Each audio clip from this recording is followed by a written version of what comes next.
Welcome back everyone. Guess what? I finally got my hands on a Nintendo Switch OLED model, and we're going to go ahead and compare it against the original Nintendo Switch. Now, I will tell you, if you're somebody who's going to be docking your Nintendo Switch all the time, you're not going to be, using the portable mode too much, or if you currently have a Nintendo Switch and you're not complaining about the panel or display, there is very little reason to go from a Nintendo Switch, the original one, to an OLED Nintendo Switch.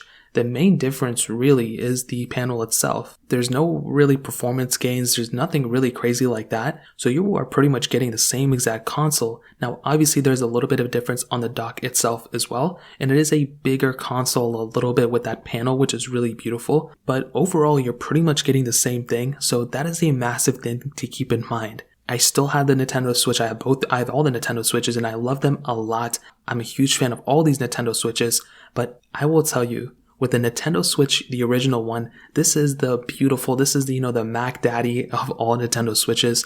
I've had a beautiful experience with it. It retailed for $300, and right now, even in the used market, they are still around that price tag, mostly because these things are so hard to get still many years into their lifespan. And although it's gotten a lot easier right now, they are still sold out in so many places. It may be easier in some different places, and maybe it's cleaned up a little bit, but even just like a year ago, it was still pretty hard to pick up a Nintendo Switch.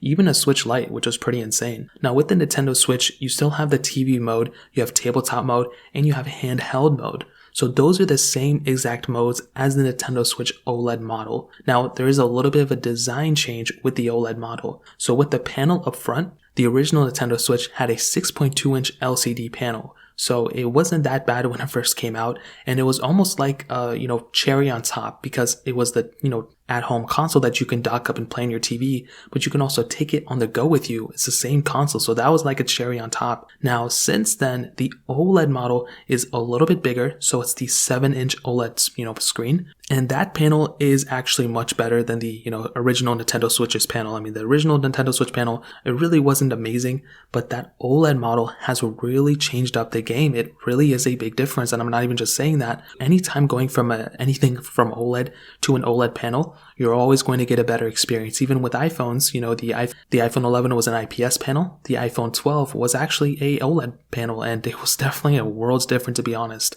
So when it comes down to these two panels, you're definitely going to be getting a much better looking screen from the OLED model than the actual Nintendo Switch, the original one. But like I mentioned, if you're not planning on being on portable mode all the time and playing your games on the go, you're probably not going to be noticing that big of a difference between them at all. So that's a pretty big thing to keep in mind. Now, another design change that they kind of switched up a little bit was actually with the back, specifically with that, tabletop mode with that kickstand. Now, with the original Nintendo Switch, it was literally just one portion of the side of the Nintendo Switch that stuck out, and underneath there you had the micro SD card slot. Same thing with the OLED model, but it was kind of wonky. There was a lot of issues there, and sometimes if you went ahead, you can actually break that so easily it's not even funny. I don't know what the repairability of that is. Maybe you can repair it yourself, but with the OLED model, Nintendo actually ended up cleaning that out a bit, and they made it much bigger. Now it spans pretty much the whole entire back of the actual console, and this is almost like how it should have been in the beginning with. I wish Nintendo had done this, when they first released it, so it's very funny that they didn't. But since then, I mean, this is a massive design change,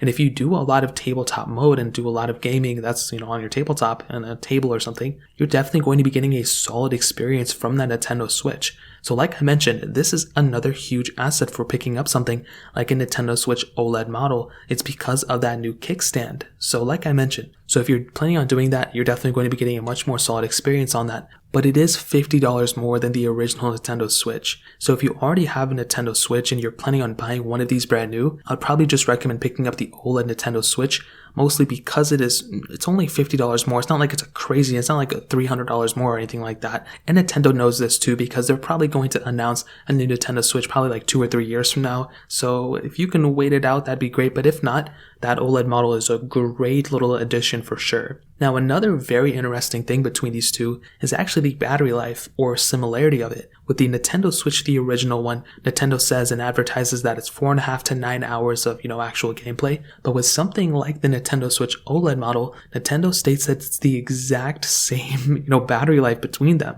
So you're getting 4.5 and 9 hours of battery, from the Nintendo Switch OLED model as well. So you're really not going to be seeing that crazy big of a difference. Now, the only thing I can imagine is if you're playing a lot of games that are dark, because OLED screens turn off those dark pixels for the most part, maybe there would be a difference in terms of battery life where the OLED model would be better. But if you're not doing that, then you're pretty much getting the same battery life between them. So that is pretty interesting. I kind of found that weird because I feel like Nintendo could have made the battery life a little bit bigger, especially with so many years between these. But again, what are they going to do? They're going to save those types of features for the next console. So when it comes down to those two in that area, whether you're picking up the original Nintendo Switch or the OLED model, you're getting the same battery life. But a big thing to keep in mind is that batteries degrade over time. So with the original Nintendo Switch, if you bought it day one and it's always on the dock and it's always charging and you're taking it on the go and all this stuff, that battery size is not at its full capacity anymore. It's probably gone down to maybe like 90% of its capacity of its original capacity, or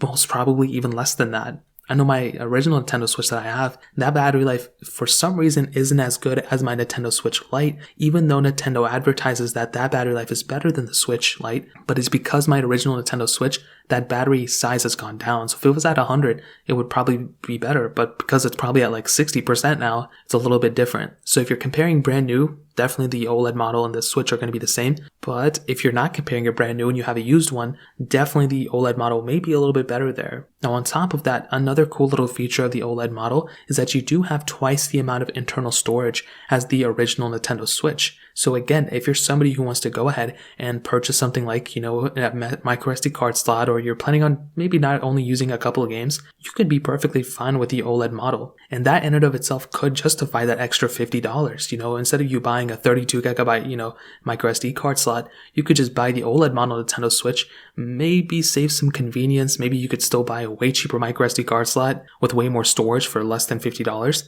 but it's still kind of convenient that you're getting twice the amount of storage if you're already picking up one of these things brand new. So to be honest, should you buy a Nintendo Switch OLED model? Should you keep or buy your Nintendo Switch original model? I will tell you, if you are coming from neither one of these, if you don't have either one of these and you have to buy one, I would recommend probably spending the extra $50 and buying the OLED model, because it'll take you a little bit further. I think the panel in and of itself is a massive difference, and I cannot wait for Nintendo to release their next Nintendo Switches, because if those have OLED models, that's going to be beautiful. But I will tell you, if you currently have the original Nintendo Switch with you, so you have it docked up and you use it all the time or whatever, I would recommend you to keep that original Nintendo Switch. I think it's a really good value now. It's probably not going to go down in value. I think it's only going up. So by the time the next Nintendo Switches come out, you could probably resell this and recoup all that money. And there's very little difference between these two. Even if you only play in portable mode exclusively, you might as well wait for the next Nintendo Switches. If the OLED model had a faster chipset and all this other stuff, then I would recommend updating. But that's not the case. The OLED model is not Nintendo Switch 2. It's essentially the Nintendo Switch with a different screen. That's really it. And because of that, I wouldn't recommend updating, because it's almost like a waste of money at that point, especially if you only play in like TV mode. If you're just constantly docking up your Nintendo Switch, I would not recommend updating at all, because you're not going to see a difference at all. So that pretty much covers it up. I want to hear what you guys have to say. Do you agree with my take? Do you disagree? Let me know in the comment section below. Hit the like button, that would mean so much, but definitely hit that subscribe button. More importantly, everything else, I love every single one of you guys. Hopefully I'll catch you guys in the next video. Peace out till then.